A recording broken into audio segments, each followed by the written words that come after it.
Então eu hoje convidei o arquiteto José Maria Dias Coelho, tem, como ele diz, vem aqui no seguinte título, que é uma pessoa que tem uma frequência de missas superior à média nacional e, como arquiteto, tem uma frequência de projetos de igrejas também superior à média dos arquitetos nacionais. Portanto, nesse título, eu convidei-o para vir cá, porque reúne estas duas características que me parecem importantes. Que tem a experiência do que é uma igreja e que usa e usará essa experiência no fazer igreja. E, portanto, tem exatamente este ponto de vista que a nós nos interessa. E que, além disso, vem matizar um bocadinho também, ou seja, há no fazer, o José Maria depois vai dizer, mas está ligado ao Opus Dei, e as igrejas que fez são igrejas ligadas ao Opus Dei. E não trago aqui, não convidei o José Maria para vir cá falar agora das igrejas, como é que o Opus Dei faz as igrejas, não é de modo nenhum a esse tipo, portanto vem exatamente do que eu disse, alguém que fez muitas igrejas. Mas o que é que me importa sublinhar é que, e também não é para matizar aquilo, o facto de ter vindo cá o Padre João Marcos falar das igrejas neocatecumenais, agora também não é isso. É que se perceba que, de pontos de vista diferentes, há aquisições de compreensão de como é que o espaço funciona que podem ser importantes. Se há pontos de vista no pensamento dos neocatecumenais, que assim é dos neocatecumenais, que pode ser interessante, por outro lado, também há, nas obras que o José Maria fez, filtrados do ponto de vista pessoal por uma outra espiritualidade, aquisições que me parecem importantes, nomeadamente, ele depois falará disso mais detalhadamente, mas nomeadamente esta questão difícil de resolver, que tem a ver com o facto da Igreja ter dois centros, um que funciona durante a liturgia, que é o altar, o ladrão, eventualmente, e outro que funciona quando a Igreja está vazia, que é o sacrário. E, portanto, nós, quando entramos numa igreja, gostamos de ver onde é que está o sacrário, mas, de facto, quando está a decorrer a liturgia, não é vantajoso, diria eu, que esteja lá o sacrário, porque distrai daquilo que está a acontecer na liturgia. Não é? As igrejas de José Maria resolveram este problema e, portanto, eu acho que essa compreensão era onde devia ser aqui buscar.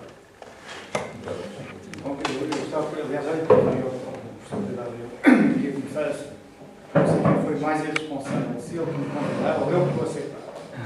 Porque, de facto, o que ele disse... Não te preocupes com isso, eles dirão no fim. Peço desculpa, José Maria, o Dias Coelho. Ok, obrigado. E então, o Pedro tinha, aqui há tempo, já tínhamos perguntado se havia algum inconveniente em acompanharmos a ver uma igreja que estou a acabar. Estava a acabar de construir o projeto, que é a igreja na Expo, perto debaixo da ponte. Quem passa a ponte Vasta Gama, se olha para o lado de Lisboa, vê uma torrezinha a somar, no meio daquelas torres que nunca mais acabam, estamos a acabar, isso vai ser inaugurado no dia 30 de março. E eu pensei, bom, eu tenho interesse em ver tudo bem, uma igreja que está em construção, não deve ser muitas em construção nestas horas, portanto vamos lá para essa.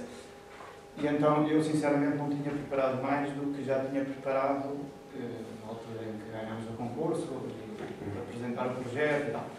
Portanto, eu devo dizer que aqui há dias, não, eu queria que tu falasses o que é uma igreja batina. Eu fiquei perplexo. Como o Pedro disse, eu já desde os meus tempos estudei, eu sou do Opus Dei, portanto vou à missa posso todos os dias, hoje não consegui porque quis chegar pontual às 9, sou mais tarde. Mas, portanto, conheço como utilizador da igreja, já fiz vários projetos, este é o último. Tem uma história um bocadinho acidentada, porque o concurso já foi paiado. Não sei se foi 2007, 2006, já cá. Mas depois o cliente, portanto, a paróquia do Parque das Nações, na altura estava a construir-se. Passaram poucos anos da exposição universal, portanto, o urbanismo era recente e as pessoas que lá estavam também ainda não se conheciam bem, e eu, claro, gostava de aproveitar o objetivo comum de conseguir dinheiro, recursos para construir a igreja para juntar as pessoas e vão à vontade, porque assim é que andam... Não, é só uma pergunta, era o padre não estava à altura.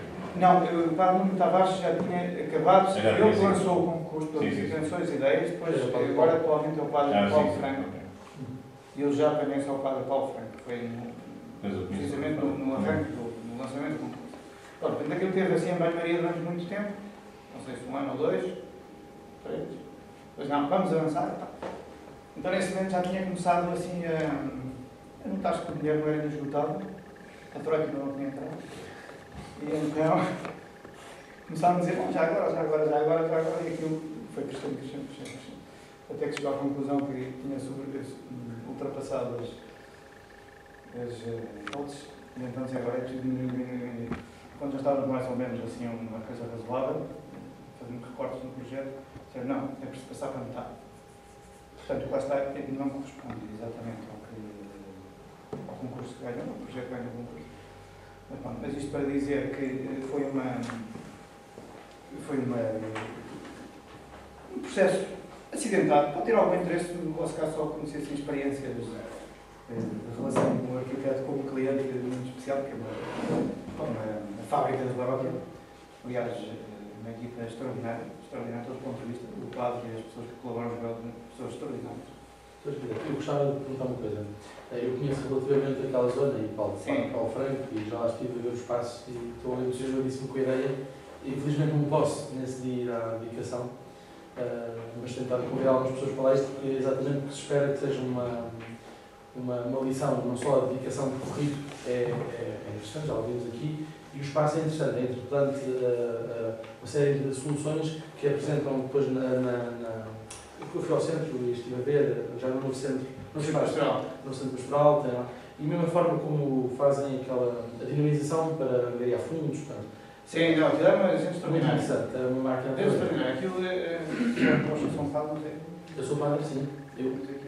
Aquilo dá para aprender, eu não sei se quer, ele também pode aprender, não sei fazer, que aquela gente é extraordinária. Sim, eu estou a tirar algumas ideias para Lourdes, porque nós precisamos de construir uma igreja nova e restaurar outra, que é Lourdes mesmo e fazer um infantário. E há uma questão que se coloca, que penso que nós poderíamos aprender com o caso do Parque das Nações, ainda que o tecido social seja muito diferente. Enquanto que o tecido ali da Expo é um tecido com um nível social médio alto. Sim, basta dizer que o chefe, digamos, do comitê que ajudou no período é o diretor de uma multinacional, depois o outro é um médico, chefe de serviço do hospital, não sei o quê. Pois é, isso é exatamente. Portanto, nível profissional. No infantário, já que era uma zona para ser médio alto, neste momento está no médio baixo. E, portanto, a questão que se coloca neste momento com a Comissão, e tivemos uma reunião esta semana, foi exatamente sobre isto, que é, nós temos que tomar uma posição. O infantário não está todo construído. A área que nos deram, que a Câmara concedeu para fazer a igreja, é uma área que vai ficar entre prédios, muito diminuta. Ainda assim, dá para construir um centro pastoral, dá para construir uma igreja, mas pronto. E ainda está muito distante. Ainda está muito distante da comunidade. Neste momento celebramos na escola por um tempo muito breve e, portanto, não sabemos até quando e não temos condições para fazer mais do que celebrar apenas a Eucaristia, arrumar as coisas e ir embora. Precisávamos, de facto, de ter já alguma coisa, de começar a fazer alguma coisa. E a ideia seria avançarmos por uma coisa do estilo pré-fabricado, provisório, numa área mais próxima da escola, ainda não na tal área destinada à igreja. E esta decisão é muito difícil, porque vamos arrancar com 40 e tal mil euros ainda para uma coisa, para o alicerce daquilo que será a futura igreja, que vai orçamentar em 3 milhões, ou vamos investir agora com mais alguns pedidos e numa estrutura mais pequena. Coisa provisória, coisa mais vai durar. Nós pedimos a estrutura do Parque das Nações, mas quando falamos do Padre Paulo, já tinha ido. Pois, por acaso, eu não sei agora, não sei se tem interesse, mas não tem nada a ver com a alimentação. Não, eu diria depois no horário de intervalo, conversamos um bocadinho sobre aquele. Mas, vamos lá ver, dadas estas circunstâncias, como não sou académico, sou arquiteto, o projeto vai, portanto, o Pedro não foi totalmente correto no sentido que o Parque das Nações não tem nada a ver com o projeto, outros espaços sacros, de alguma forma, algumas capelas interiores de instituições têm a ver com a gente nova. Agora, que isso não tem, explico. Enquanto melhor comunais, efetivamente, fazemos muito para conhecer. A liturgia diz-nos muito, portanto, tem umas coisas muito específicas. Não, tem umas características qualquer. Não há nenhuma diretiva diferente que a Santa Sé dá ou vai ficar na Papa dá. Portanto, vai cada um ter, aliás, os colegas meus também na obra que fizeram outras coisas que podem não oficial. Portanto, não é isso que me orienta para um lado ou para o outro. Agora, não há dúvida que o facto de ser utilizador habitual também me ajuda a ter um bocadinho mais de sensibilidade para algumas situações. Pronto. E o que é que eu fiz por estas circunstâncias? Não sou académico, pois posso até dizer as neiras do ponto de vista de terminologia científica relacionada com a liturgia das igrejas, vocês perdoem. Portanto, vou apoiar-me em impressões de viagens, de passeios, de sítios que visitei, que me foram ajudando também a perceber algumas ideias. E, no fundo, como o Pedro dizia, qual é o tema? O que é para ti uma igreja? Pois, isso é um tema muito vago. Eu para uma igreja. Portanto, eu vou, como digo, apoiar-me em algumas fotografias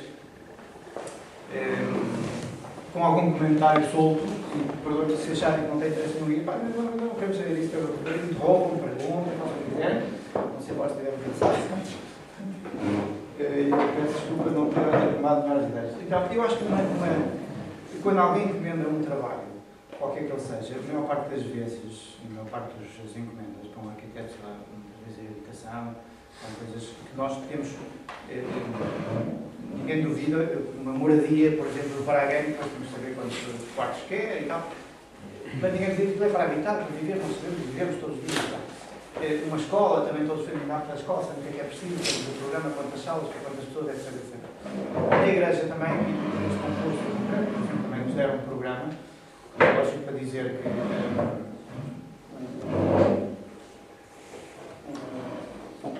é preciso tantas salas de catequese, não sei o que tal, para o centro pastoral, tal. Na igreja tem que ser para tantas pessoas, uma capela do Santíssimo para não sei quantas, profissionais, duas outras coisas.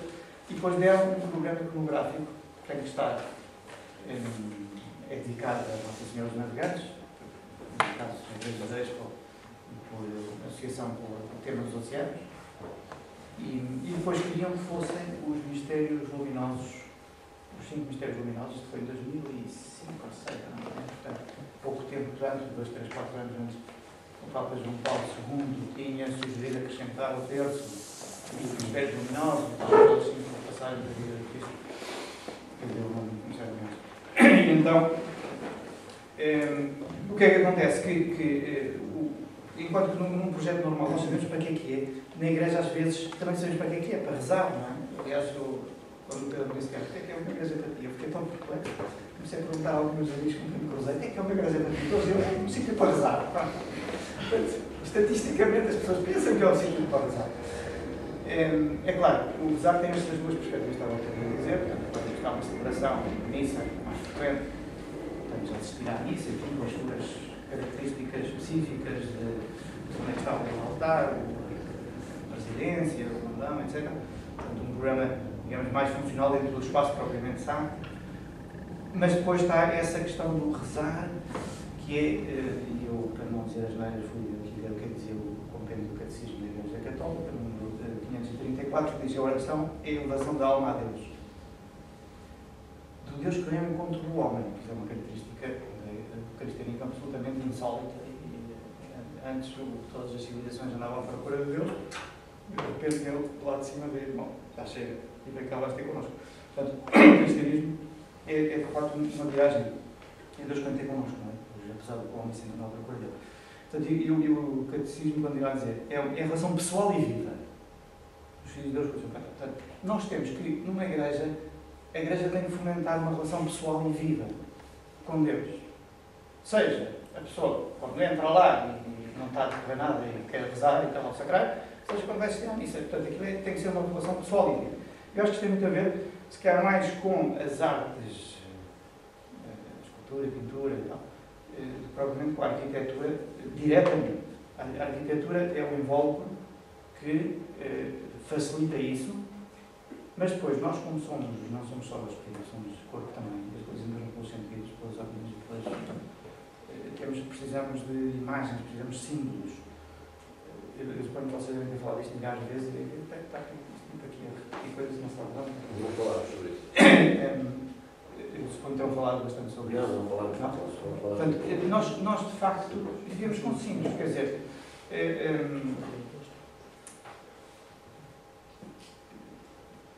por exemplo, esta igreja aqui perto, né, do Ferreira, é um espaço engraçado. Eu devo dizer que estava cheio de medo, toda a gente dizia, foi por isso que eu convidei, que ela é muito de mérito. É um espaço engraçado. E aquele formato de caravela tem a sua piada, mas toda a gente passa por lá e não fica a saber que seja uma igreja. Quer dizer, pronto. E isso dá pena, porque, quer dizer, nós, se queremos uma relação com alguém, temos que perceber que aí isto deve mudar ao divino e não a cruzar os mares para ir ao outro lado.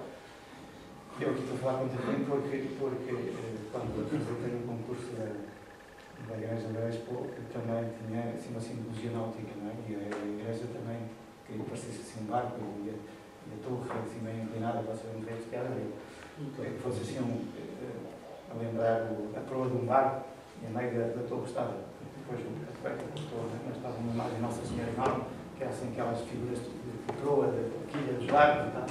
Portanto, é claro, depois disso, bom, isto não é bem um barco, isto é uma igreja, tem que ser uma igreja. Portanto, pode ter alguma simbologia, é preciso explicar que aquilo nasceu de alguma ideia náutica, mas aquilo tem que ser uma igreja.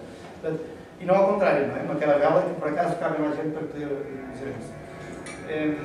E então, isto para dizer que quando a pessoa entra tem que, a minha opção, posso dizer, pode ser errado, posso dizer, aproveito que escolhi esta imagem que é quando alguém entra numa igreja também precisa de que lhe expliquem como é Deus, porque ninguém nasce ensinado.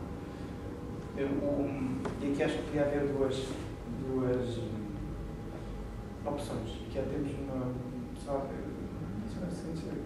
ideia que é interessante, que é o povo, no sentido de gente menos, a palavra povo, talvez se fosse mais aplicado na Idade Média, o povo menos versado em coisas sacras, em coisas da nossa religião, precisa que se tenham pelos olhos a fé. E daí aquelas igrejas enciclopédicas, não é? Os retalhos eram uma história, aos quadradinhos. Mas as comunidades religiosas têm geralmente coisas muito mais despojadas, porque não precisam ter um conhecimento de Deus muito mais profundo. É muito interessante a ideia. Mas nós, de facto, como a maior parte, não vivemos em comunidades religiosas, mas somos gente que anda para ir pelo mundo fora, precisamos que as imagens nos ajudem a aproximar-nos de Deus. Achei piada, isto é na Inglaterra, alguns de Birmingham, e é uma imagem lindíssima aqui, acho muito interessante, e depois uma fotografia também do vital. E está aqui a história dos quadradinhos, não é? De uma série de passagens da vida de Cristo. E aqui em baixo está uma coisa.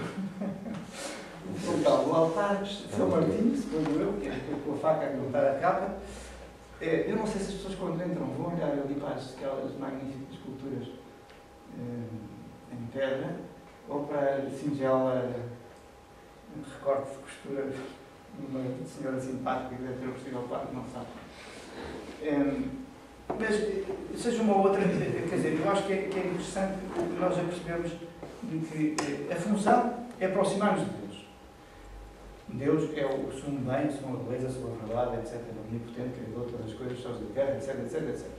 Portanto, nós, para aproximarmos as pessoas do verdadeiro Deus, devemos fazer coisas belas, boas e verdadeiras. Mas, enfim, no caso dos artistas, ficar até lá assim, é mais no diante. Se alguém fica entretidíssimo a olhar aqui para o São Martinho, isto diz muito em devoção São Martinho, é claro, se conseguíssemos que isto, o de cima e o de baixo, fossem mais coerentes, também seria melhor. Aqui continua a história toda aqui de cima, não é? Eu fiz questão de apresentar só fotografias tiradas por mim, exceto uma outra que cada vez exigiu, já vou explicar porquê.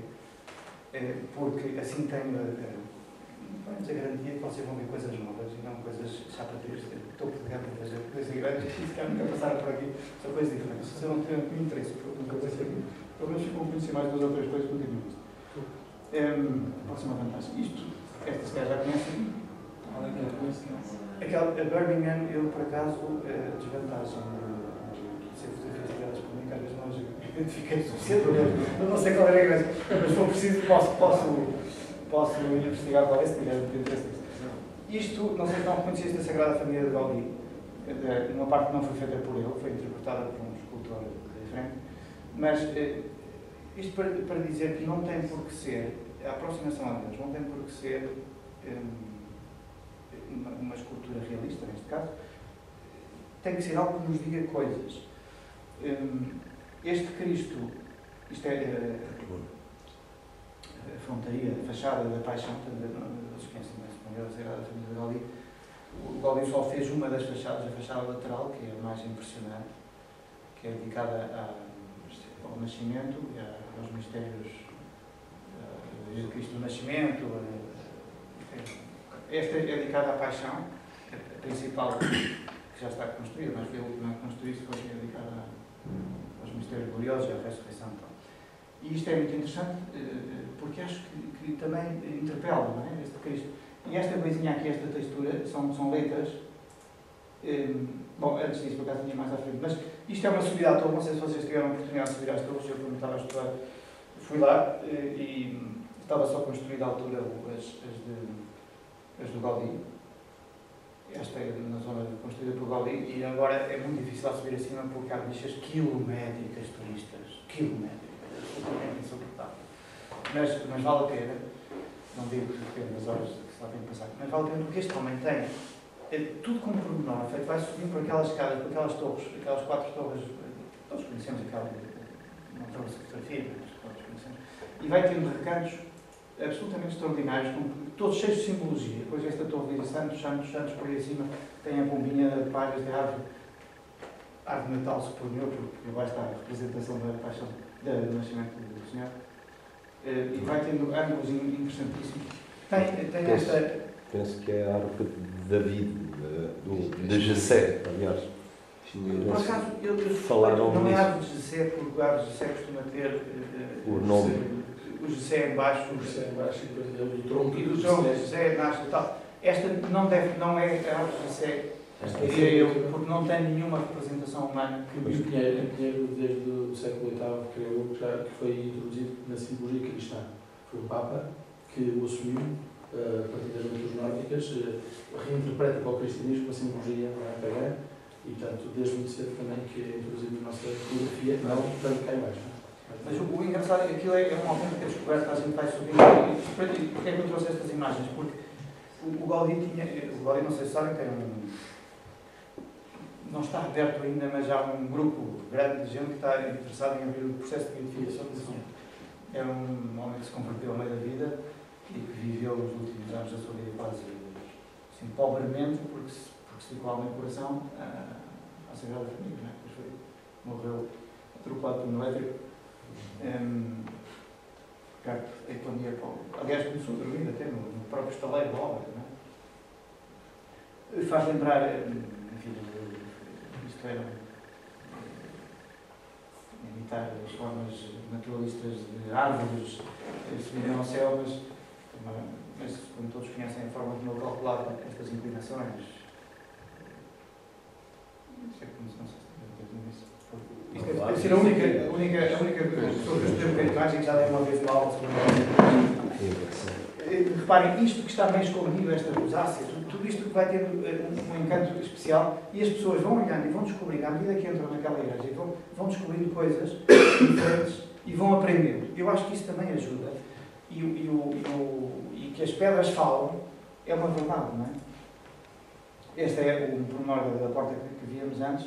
Então aqui, frases da Escritura, frases do Evangelho, se não me engano, a maior parte delas. Tem aqui, isto é uma porta, isto é o famoso quadradinho, né, que se manda assim na diagonal, as linhas todas, não sei o que e tal. Dá o 33 sempre, que é a idade com que Cristo morreu, isto é na porta da Paixão. Isto é uma igreja na Holanda, em Tilburg, mas esta podia ser mais 500 mil, muitas. Nós não temos aqui tanta tradição nisso, mas que achei interessante, porque encontrei muito nesta zona, que é, isto é uma via sacra. Portanto, a via sacra ocupa a parede toda. As 7 estações do lado, 7 de outra, está a via sacra, fica historiada toda a igreja e as pessoas vão olhar. Portanto, aqui aquilo realmente é outra ideia que em Portugal não conheço, não tenho uma coisa dessa. Então, esta é uma fotografia que eu não tirei, então vou explicar porque é que eu não pus esta fotografia que foi buscar à internet. Porque o Pedro falou, alguém teria falado aqui sobre a igreja de Torrecidade, no Santuário de Torrecidade nos Pirineus Aragoneses. E então, é uma ideia interessante que pode ser útil também para vermos a outra parte. Agora estou a dizer questões genéricas que suscitaram visitas. Esta não é de Torrecidade. Esta não é a Torrecidade, mas eu ponho esta para explicar como é que nasceu a Torrecidade. Isto é a sede de Saragossa, a CEL, como eles dizem em aragonês, do século XVI, se não me engano, XVII. É a capela que está de costas para... E então, o que é que isto tem de interessante que pode ser útil depois, quando for um bocadinho mais falado de dificuldades que tive neste projeto da Igreja 10, por uma forma especial, talvez, da composição do onde é que põe o altar, onde é que põe o altar, onde é que põe aquilo, onde é que põe aquilo outro. Este tem aqui uma solução interessante que já existia há muitos anos, que é, isto é o sacrário. Então, o sacrário está num óculo que se acede por trás, tem uma capelinha enorme, não sei, não conheço, com acesso independente por trás. Então aqui resolvem um problema que é que o sacrário de facto esteja central, que o sacrário esteja num local que leva as pessoas a perceber que não é uma caixinha onde se guarda alguma coisa porque é preciso guardar, mas que é o próprio Deus que ali está, em corpo, santo, alma e divindade, o próprio Deus que é do universo ali está. E está no sítio central, dá-se essa significação, que nos ajuda, que nos entra pelos olhos dentro de alguma coisa importante, o retal entra à volta. E tem a vantagem de que, mantendo o eixo da igreja, como aliás eu trouxe aqui, para não dizer as neiras, o Sacramento de Caritatis de Bento XVI, que acho que é um texto muito interessante para os arquitetos e para quem tem que fazer projetos de arquitetura. Ele tem aqui uma série de coisas e diz o lugar do sacrário, não é?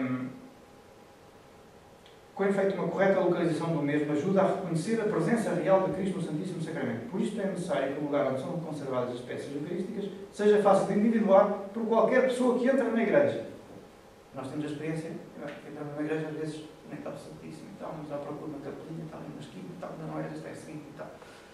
Portanto, é necessário que o lugar onde são conservadas as peças eucarísticas seja fácil de individuar por qualquer pessoa que entra na igreja, graças nomeadamente à pelo Santíssimo, previamente a ser. Tendo em vista tal objetivo, é preciso considerar a disposição arquitetónica do edifício sagrado. Nas igrejas, onde não existe a capela do Santíssimo Sacramento, mas perdura o altar-mor do sacrário, no caso deste, convém continuar a valer-se de tal estrutura para a conservação e a adoração da Eucaristia, evitando, porém, colocar a cadeira do celebrante na sua frente. Está aqui resolvido. Está lá embaixo, não tem frente. O sacrário está lá em cima e os altares estão lá embaixo.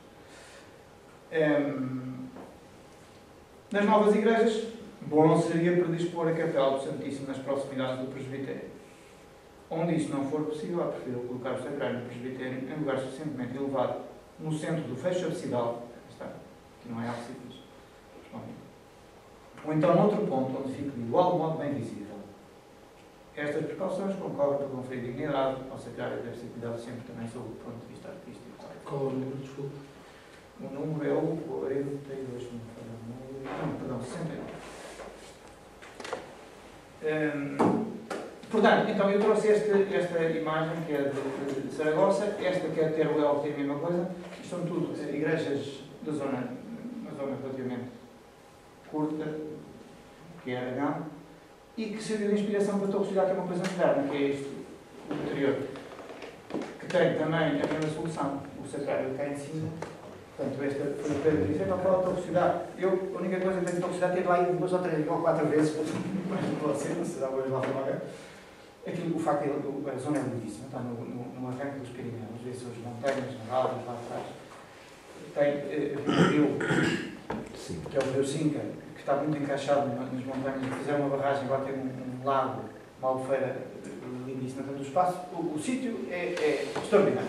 Com azul turquesa. Diga? Um azul turquesa fora do lugar. Sim, porque aquilo é muito profundo. O vale é muito encaixado. A parede da barragem chama a atenção porque é muito alta e relativamente estreita, porque o vale é muito encaixado. Então o azul é muito, com águas limpas da montanha, é muito interessante. Pronto, então isto para dizer que esta solução foi feita no Ministério dos anos 70, inaugurada em 75. Este retábulo é feito por um escultor catalão chamado Mainé, que é um tipo, eu não sei se ele já faleceu, não sei, já está à sua idade, não sei se é 75. Este homem, eu quando vi entrar lá, tinha que falar com a cidade porque ele me pediu, fui ver à net o que é que havia, né? Ver se tinha alguma coisa, assim, não tinha nada, nem fotografias, na altura não havia máquinas digitais, não havia plásticos, contavam-se com vezes da mão as fotografias que se tiravam, que estava dinheiro. E então encontrei uma entrevista ao escultor. Pode ser útil também. Aliás, vocês foram lá, para considerar, o site oficial está. Mas não tinha nem plantas, nem nada. A única coisa, a fotografia mais interessante que encontrei foi esta. E então este escultor, na sua entrevista, diz... às vezes pergunta-lhe a senhora, estava a fazer uma imagem, estava a fazer precisamente esta imagem que está aqui, que é do fundador do Opus Dei. Este santuário, parei, não sei se tem interesse em saber a história do santuário, mas em 2 minutos. Portanto, isto era uma antiga capela com muita devoção na zona, e este senhor, o fundador do Opus Dei, São José Maria Escrivá, era lá perto, e a família lá perto, e ele aos 2 anos teve uma doença que era incurável e ia morrer. E a mãe resolveu levar o miúdo a cidade, no meio de umas estradinhas de montanha terríveis e tal, e ele curou-se. Então ficou sempre com muita devoção e depois resolveu impulsionar a construção de um santuário ao lado da capelinha antiga, claro. E esta é a estátua, quando ele foi canonizado, fizeram esta estátua e esta entrevista estava a ser feita precisamente quando o escultor estava a fazer esta estátua. No fundo, está aí em situação orante, olhar para a Nossa Senhora original é aquela coisa pequenina que está ali naquele canarinho, não sei se chama. E então este homem dizia, alguém me perguntou, então como é que tu sabes se uma obra está a ficar bem? É muito simples. Quando tu consegues falar com ela, eu acho que isto é interessante, quer dizer, nesta ideia que nós se a igreja é um lugar para aproximar-nos de Deus, para falar com Deus, para ter intimidade com Deus, que isso é a oração, estamos a ver, nunca decidir. As imagens têm que permitir falar com elas. E volto a dizer, agora voltando à do Baldo que vimos antes, não tem por que ser realista 100%. Não tem por que ser, digamos, a solução, acho eu, a solução estética não tem que ser uma cópia do natural. Mas não pode ser uma caricatura do natural, tem que ser uma coisa com quem podemos falar. Não estamos a falar com o pedra, na lógica. Estamos a falar com quem aquilo. Mas acho que isto é interessante. Achei engraçado esta ideia que ele dizia. Eu pensei que isto pudesse estar um bocadinho melhor para não dar esta fotografia, mas arranjei uma. Este homem tem um tipo de tratamento muito clássico, mas ao mesmo tempo muito moderno, com muita força, as freiras do é muito interessante. Esta é uma imagem que está numa capela lateral, que também é chefiada por esta perspectiva que ele diz. Este é de outro escultor, um italiano. Chama que fez um Cristo vivo. Portanto, é um Cristo que antes de morrer na cruz, portanto, ainda está com os olhos abertos, ainda está interpelado. Portanto, essa ideia também é interessante. Portanto, é a convidar que falamos com ele. Cristo vai entregar-se a nós na cruz. Agora mudamos aqui de panorama. Isto é Birmingham, o oratório dos oratorianos de Birmingham, onde viveu Cardeal Milman. Eu entrei ali e caí-me lá aos pés, aquela piroseirazinha, estas coisinhas, estas coluninhas aqui de baixo e tal. Estas coisinhas, parecem tudo piroso. Mas aqui rezava-se bem. Portanto, isto para dizer que, às vezes, contra nós, os artistas, por isso, vocês quiserem, interrompam-me e vejam vossas chegas, mas eu acho que, sem dúvida, é importante a beleza e o equilíbrio, etc, etc, etc. Mas também há mais coisas. E eu acho que aqui a única coisa que havia mais é que eu tinha lido o livro Apologia para a Vida Sua do Newman, que é um livro interessantíssimo, tinha conhecido, antes de ele ser identificado, foi identificado por Bento XVI, não tem um pouco tempo. Quando foi? Agora, poucos anos depois disso, poucos anos depois da identificação. Quando foi à Inglaterra? Quando foi à Inglaterra, Bento XVI. Foi no ano que veio cá também. Sim, sim. 2000 Foi a seguir, foi a seguir. 2011 lá.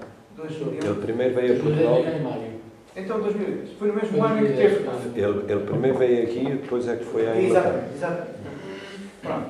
Então eu devo dizer que também há mais coisas que nos dizem que nos ajudam a que cumpram o seu papel, que é esta, e voltamos à questão da simbologia. Há bocado estava a falar sobre um bocadinho de simbologia das imagens, do que é que representam, mas há muito mais. Aqui está as relíquias do santo, não é? Do santo não, do Beato Newman, que é um homem interessante.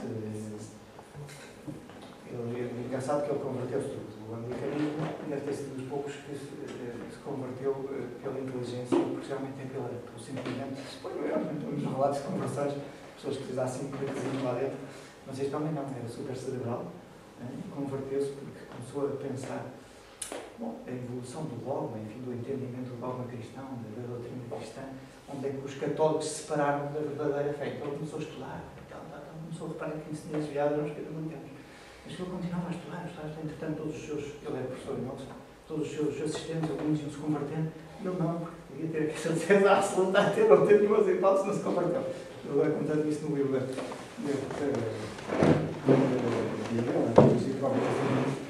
isto para dizer, portanto, que isto é um critério aqui, sinceramente, mas há uma presença destes arais porque eu estava predisposto para isso, porque tinha uma certa reflexão mais alta. Pois, se calhar, se não tivessem ali as relíquias do Cardeal Newman, se calhar, digo eu, não é? Se calhar... Sim, entrar ali e sair, ok, isto não tem nada para me dizer, não é? Não, isso também é importante. Pois, isto é uma capela lateral, já agora que se lá forem, aquilo é uma capela lateral de uma igreja muito mais interessante do ponto de vista estético, grande, ampla, isto é uma capelinha pequenina, não temos relíquias ao lado. Isto ao lado, a casa onde eu vivo, o oratório, que é uma espécie de residência para sacerdotes. Não sei se alguém sabe mais sobre isso. Eu por acaso ia com alguém que conhecia um padre lá e tal, e fomos ver, não é visitar, mas fomos ver o sítio onde ele viveu e tal, a biblioteca dele e tal. Teve a grande sorte de apanhar as bibliotecas todas de França na altura de um grande anticlericalismo em que todas as igrejas e seminários estavam a ser roubados e ele comprou tudo que tem uma biblioteca extraordinária. E mostro esta aqui, é também uma coisa destartalada, torta, mas que também achei que ela, pelo mesmo significado, ter uma coisa que nos diz mais do que simplesmente enfim, a beleza e a composição do lugar. Reparem que depois vou tirar uma conclusão disto do lugar do que é, isto é uma capelinha, que deve ser um hall, que nós chamamos em Inglaterra, século XV, 1400 ou 1500, talvez, não sei se é século XVI, de uma família campo inglesa, católica, que quando com Henrique VIII passou para o mecanismo, eles mantiveram-se católicos e então foram muito perseguidos e tal, e então nunca tiveram muita possibilidade de melhorar a casa, o que é extraordinário, porque temos uma coisa exatamente como estava, porque nunca tiveram nenhuma... manteve-se sempre na família, mas nunca fizeram nenhumas alterações, agora está uma coisa visitável, turística, o lateral assim todo torto, e ali também, reparem, no dia anterior, isto não convida muito, ali atrás, as pessoas estão aqui, parece que é o contrário de facilitar uma relação, mas reza-se bem ali, também pela carga histórica. Já agora achei piada mostrar isto, mas não é que a fotografia esteja torta, é que isto é mesmo assim, tal como está, o ecrã também está um bocadinho, mas quem está aí de frente percebe que isto é mesmo assim. Onde é que é? Isto é Little Morton Hall, é no Cheshire, portanto é na zona, não está muito longe de Manchester, se quiserem depois posso mandar. Aquilo é insólito, é uma coisa curiosíssima, não é? Muito bem cuidada também, mas está como está. E isto é aquela ideia que dizia que as igrejas enciclopédicas nos contam imensas coisas, as igrejas despojadas, mas isto é para uma comunidade religiosa, isto é aquele, conhecem isto, não sei, o mosteiro de Valls, perto de Maastricht, fronteira com a Alemanha. Isto é feito por dois arquitetos alemães, um deles frade desta comunidade, se não me engano, arquiteto. É uma coisa muito despojada, muito interessante. Se forem ao site deles, vá com dois L's, VAALS, tudo guarda umas proporções muito corretas. Aliás, no site tem explicação de como é que foi feita a proporção disto, das colunas, dos espaços, das janelas, etc. Não vou dar para vocês, para não descansar, mas muito interessante. É a ampliação de um mosteiro antigo que ficou inacabado. Aqui está a presidência, o altar. E achei interessantíssimo também, muito simples. Tem depois por baixo uma outra capela, onde, como são, pelo que eu percebi, são ou todos ou quase todos são sacerdotes, portanto tem vários sítios para celebrar missa em baixo, uma espécie de cripta, está muito interessante, vale a pena uma visita. Pus aqui também, por ser fotografia minha, mas também o do Cisa Vieira, nesse sentido, o Marco Canaveses, eu acho que é um espaço muito interessante, muito bem proporcionado, muito despojado também, mas que precisamente é mais, vai ao encontro com a igreja de comunidade religiosa da paróquia de Marco Canaveses, nos melhores foliões. E acho que eu tenho grande admiração pela arquitetura do Cisa, tem coisas extraordinárias, e este também acho uma ótima obra, mas parece-me que tem alguma dificuldade a pessoa rezar aqui. E estava há bocado a falar do Sr. Padre, antes de começar a minha intervenção, que é, eu acho que aqui houve uma falha de quem não explicou bem ao Cisa o que era uma igreja que se pretendia rezar. Quer dizer, esta cruz, eu não sei se até a liturgicamente está correta, se não devia ter o crucificado, o próprio Cristo. Já, agora não sei, mas pelo menos as ideias que eu tenho feito é impedir. Não está dito especificamente, creio, mas é uma das discussões mais colocadas, que é a questão da despersonalização e a necessidade que há de desse encontro com o Cristo. Pronto, quer dizer, porque nós, para ter uma relação pessoal com alguém, quer dizer, o cristianismo não é seguir uma teoria, é seguir uma pessoa, não é? Portanto, pois é, isso. Nós... Olhar para uma delas e olhar para o símbolo, não tem a questão.